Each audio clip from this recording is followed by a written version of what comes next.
Hello everyone, welcome to TechLeopard channel, and in today's video I'm going to show you how to find your Wi-Fi password in your Windows 11 computer in case you forgot it. So what you need to do first is click on the search icon here and then type in control panel and then click on control panel. Now from here make sure that category view is selected and then click on network and internet. From here click on network and sharing center.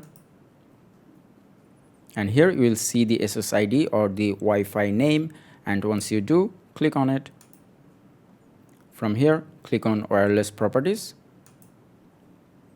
Now click on the security tab, and here you will see network security key or your Wi-Fi password. Now to see it, all you need to do is click here, and as you can see here my Wi-Fi password is showing. And once you're done, you can just click on OK and then close, and you are done. And that's it for today. I hope this video was helpful. If it was, please give it a thumbs up, and I'll see you guys in the next one.